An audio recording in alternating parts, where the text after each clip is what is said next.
Les gars, j'espère que vous allez tous bien. Jour de Ligue des Champions, veille de match du Barça. Il y a des matchs aujourd'hui. Il y aura peut-être un débrief entre le Real Madrid et l'AC Milan. Ça dépend du match. En fait, vous me connaissez. Jamais le Real Madrid gagne le match. Je vais avoir du mal à faire le débrief. Mais bon, on verra comment ça se passe. En tout cas, dans cette vidéo, on va voir un petit peu d'actualité. On va voir ce que vaut l'Étoile Rouge de Belgrade. À quoi est-ce qu'on peut s'attendre dans ce match? Pourquoi c'est très important de prendre les 3 points si ce n'est obligatoire? Un 11 idéal, est-ce qu'il faut faire de la rotation? Et pour terminer, un pronostic de ma part. D'ailleurs, pour tout ce qui est pronostic, ça se passe sur Unibet. C'est la semaine Ligue des Champions. Qui dit semaine Ligue des Champions dit double bonus. Vous aurez le bonus classique, 100 € de free bet, 100 € de bonus. Mais en plus de ça, vous aurez le droit à 10 €. Ça fait quand même 100 € plus 10 €. Ça vaut le coup. Il y a des cotes intéressantes dans cette semaine Ligue des Champions. Évidemment, je le rappelle, c'est interdit aux moins de 18 ans. Soyez responsables. Mais voilà, pour ceux qui veulent tenter leur chance pendant la Ligue des Champions,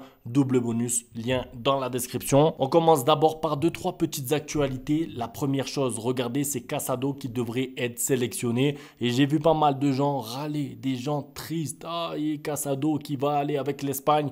Ça fait partie du jeu. Ça fait partie du jeu. Ça veut dire qu'on ne peut pas être le Barça, être supporter du Barça, vouloir avoir des joueurs top niveau de partout et ensuite se plaindre parce qu'ils vont en sélection. Maintenant, si vous préférez jouer avec des Braithwaite, des joueurs qui n'ont pas le niveau pour la sélection et qui ensuite passent 15 jours là-bas au centre d'entraînement du Barça, chacun ses préférences. Moi, je préfère avoir que des internationaux, même les remplaçants.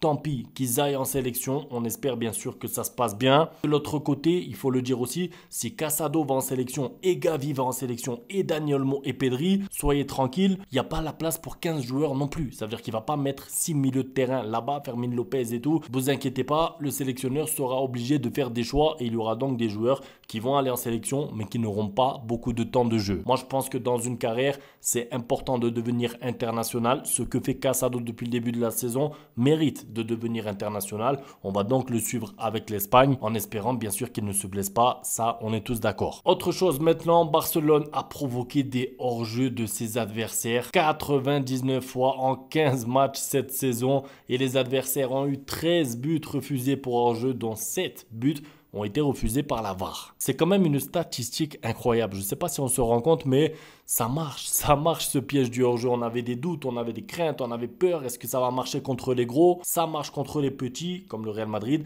Ça marche contre les gros, comme le Bayern Munich. Ça marche même contre les moyens. Ça marche contre tout le monde. Alors bien sûr, je le sais, je suis conscient.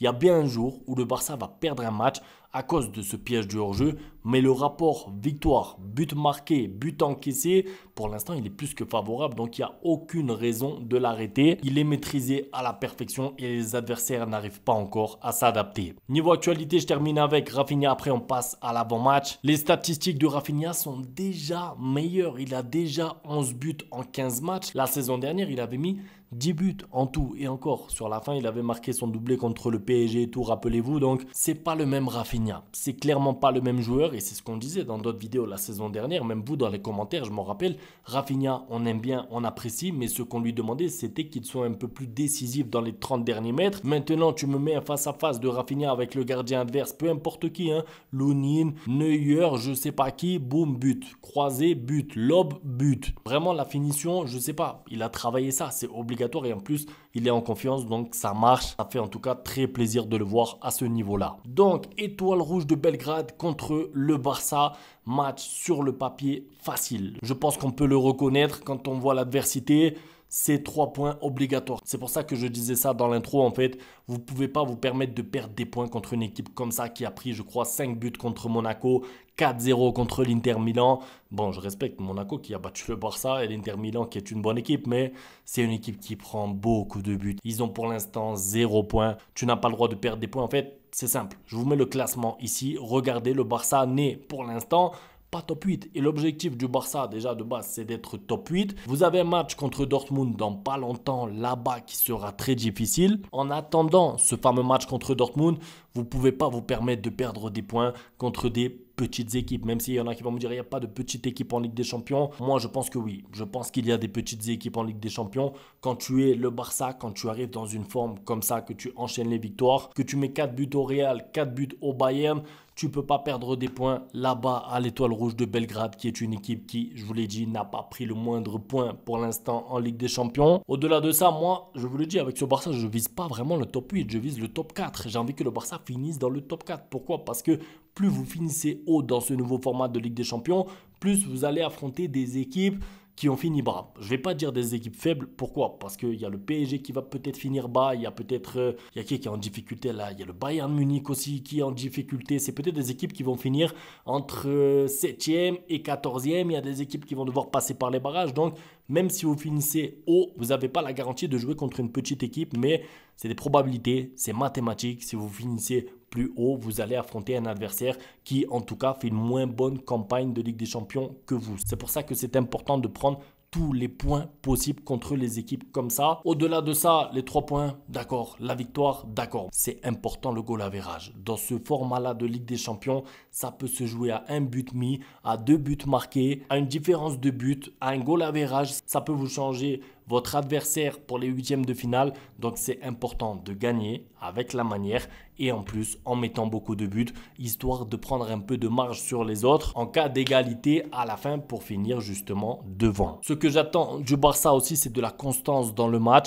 Je sais, j'exagère peut-être un peu, je suis bien exigeant maintenant avec ce Barça parce qu'on se régale devant les matchs, mais je pense que les matchs durent 90 minutes et pour Hansi Flick aussi. Il l'a dit en conférence de presse, j'ai vraiment envie de voir un Barça motivé du début à la fin du match. Il peut y avoir que 2 ou 3-0 à la fin si tu as des occasions ratées, si le gardien en face fait des parades, mais je pense qu'on ne peut pas s'habituer à voir 30 minutes de jeu, 2-3-0 et ensuite c'est le relâchement total qui met en plus en péril le résultat. Je vous l'ai dit, comme lors du dernier match contre l'Espagnol Barcelone. 3-1, on commençait à se dire attention, ça commence à être chaud. Bon, il y avait beaucoup de marge, je vous l'accorde, mais j'ai envie de voir un Barça justement attaquer du début à la fin du match contre cette équipe qui est relativement faible, il faut l'avouer. Mon pronostic avant de donner mon 11 idéal, est-ce qu'il faut faire des rotations? Oui, non. Alors la cote du Barça est basse. La cote du Barça est basse, ça se passe avec une IB, je vous ai dit, semaine Ligue des Champions égale double bonus. Profitez-en avec le lien qui est dans la description. La cote du Barça est basse, donc j'irai sur les buteurs. Moi, j'irai sur les buteurs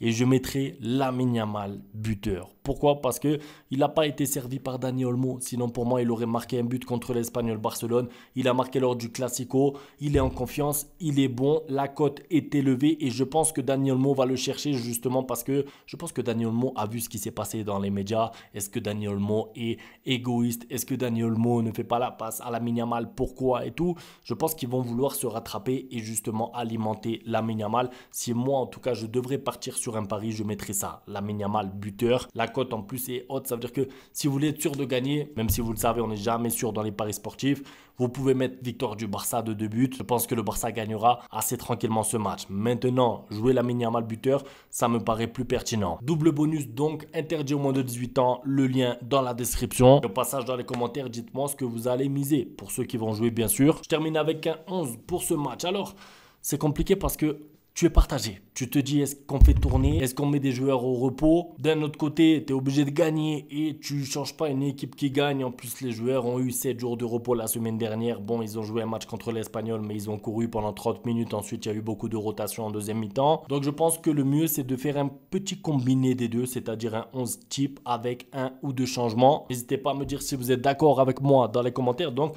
Peña au goal. Malheureusement pour Szczęsny, il n'aura pas encore sa place. Peña fait le travail. À droite, retour de Koundé dans le 11 qui, vous le savez, s'est reposé contre l'Espagnol Barcelone. Une charnière classique Inigo Martinez avec Cubarsí. Si jamais tu gagnes le match assez facilement à la 55e, tu peux faire tourner. À gauche, Hector Fort, Baldé au repos. Je pense que c'est important. Moi, j'avais demandé Baldé au repos lors du match dernier. Finalement, Hansi Flick a mis Koundé au repos. Je pense que alterner de temps en temps au repos Koundé, de temps en temps Baldé, ça me paraît pertinent. En plus, Hector Fort peut jouer à droite ou à gauche. Milieu de terrain, et c'est là où on se pose un peu des questions. C'est là où on se dit, on met qui, on fait quoi? Moi, j'aimerais voir un duo Casado de Jong. Pas parce que Pedri ne mérite pas de jouer, mais parce que Pedri est trop fort, il est trop important et je pense qu'il faut lui donner un peu de repos parce que Pedri il est sorti à la 84e lors du dernier match contre l'Espagnol Barcelone. Casado il est sorti, je crois que c'était la 60e minute. Il y a de la marge avec Casado en attendant que Gavi soit prêt pour être titulaire. De Jong c'est pareil, bon De Jong j'ai pas aimé sa rentrée contre l'Espagnol Barcelone,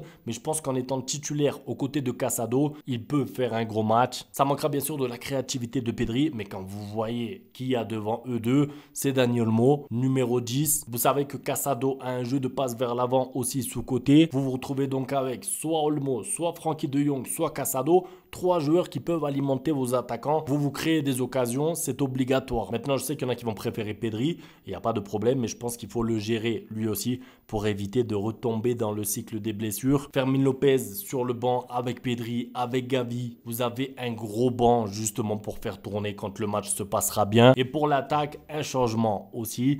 Je me permets, j'aimerais voir Ansu Fati à gauche, Lamine Yamal à droite et Lewandowski dans l'axe. Encore une fois, c'est pas parce que Rafinha ne mérite pas de jouer, il est trop fort, il est trop important. C'est un capitaine dans l'âme. On l'aime beaucoup, mais un peu de repos pour Rafinha, ça lui fera du bien. Il va partir dans quelques jours là-bas au Brésil pour des matchs compliqués avec la sélection. Et pour Ansu Fati, en fait, j'ai envie de le voir titulaire dans un match qui commence à 0-0. Avec cette composition, tu es fort en attaque, au milieu, en défense. Tu mets au repos Baldé, tu mets au repos Pedri, tu mets au repos Rafinha. Et malgré ça, tu as quand même un gros 11. Je ne sais pas ce que vous en pensez. En tout cas, c'est mon avis. N'hésitez pas à me contredire. Je sais qu'il y en a qui veulent voir le gros 11, le 11 type pour aller gagner 5-6-0. Moi, je pense qu'avec ce 11-là, tu peux aussi aller gagner 5 ou 6-0. C'est tout pour la vidéo. En tout cas, un grand merci pour le soutien. On se retrouve demain pour le débrief. Et n'hésitez pas, double bonus Unibet, interdit aux moins de 18 ans. Mais double bonus quand même. Le lien dans la description. À demain pour la suite. Ciao.